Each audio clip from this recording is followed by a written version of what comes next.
आज की कहानी बताती है कि जो जुबान है वो आपके जीवन में क्या क्या चमत्कार कर सकती है। वो चमत्कार पॉजिटिव भी हो सकते हैं, नेगेटिव भी हो सकते हैं। ये इस बात पर निर्भर करता है कि आप अपनी जुबान का प्रयोग किस रूप में करते हैं। तो एक कहानी के माध्यम से आइए देखते हैं इस चमत्कारी जुबान के चमत्कारी प्रभाव को। दास प्रथा के दिनों में एक मालिक के पास अनेकों गुलाम हुआ करते थे। उन्हीं में से एक था लुकमान। लुकमान था तो सिर्फ एक गुलाम, लेकिन वह बड़ा ही चतुर और बुद्धिमान था। उसकी ख्याति दूर दराज के इलाकों में फैलने लगी थी। एक दिन इस बात की खबर उसके मालिक को लगी। मालिक ने लुकमान को बुलाया और कहा, सुना है कि तुम बहुत बुद्धिमान हो। मैं तुम्हारी बुद्धिमानी की परीक्षा लेना चाहता हूं। अगर तुम इम्तिहान में पास हो गए तो तुम्हें गुलामी से छुट्टी दे दी जाएगी। अच्छा, जाओ एक मरे हुए बकरे को काटो और उसका जो हिस्सा सबसे बढ़िया हो उसे ले आओ। लुकमान ने आदेश का पालन किया और मरे हुए बकरे की जीभ लाकर मालिक के सामने रख दी।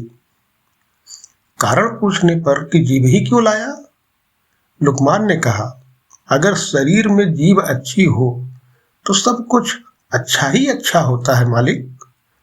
मालिक ने आदेश देते हुए कहा, अच्छा इसे उठा ले जाओ। अब बकरे का जो सबसे हिस्सा बुरा हो उसे लेकर आओ। लुकमान बाहर गया, लेकिन ये क्या, थोड़ी ही दूर में उसने उसी जीभ को लाकर मालिक के सामने फिर रख दिया। फिर से कारण पूछने पर लुकमान ने कहा, अगर शरीर में जीभ अच्छी नहीं तो सब ही बुरा होता है। उसने आगे कहते हुए कहा, मालिक, वाणी तो सभी के पास जन्मजात होती है, परंतु बोलना किसी किसी को ही आता है। क्या बोले, कैसे शब्द बोले, कब बोले, इस एक कला को बहुत कम ही लोग जानते हैं। एक बात से प्रेम झड़ता है तो दूसरी बात से झगड़ा होने लगता है। कड़वी बातों ने संसार में न जाने कितने झगड़े पैदा किए। इस जीभ ने ही दुनिया में बड़े बड़े कहर ढाए हैं। जीभ 3 इंच का वो हथियार है जिससे कोई 6 फीट के आदमी को ही मार सकता है, तो कोई मरते हुए इंसान में भी प्राण फूंक सकता है। संसार के सभी प्राणियों में वाणी का वरदान मात्र मानव को ही मिला है। उसके सदुपयोग से स्वर्ग पृथ्वी पर उतर सकता है और दुरुपयोग से स्वर्ग भी नरक में बदल सकता है। भारत के विनाशकारी महाभारत का युद्ध वाणी के गलत प्रयोग का ही परिणाम था। मालिक लुकमान की बुद्धिमानी और चतुराई भरी बातों को सुनकर बहुत खुश हुए।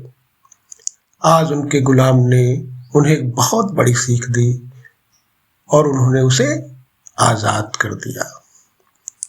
तो ये कहानी है अपनी वाणी को कैसे प्रयोग करना है। जीवन के बहुत सारे समाधान सिर्फ आपकी वाणी आपको कर देती है और जीवन में बहुत सारी मुश्किलात आपकी वाणी आपके लिए खड़ा कर देती है।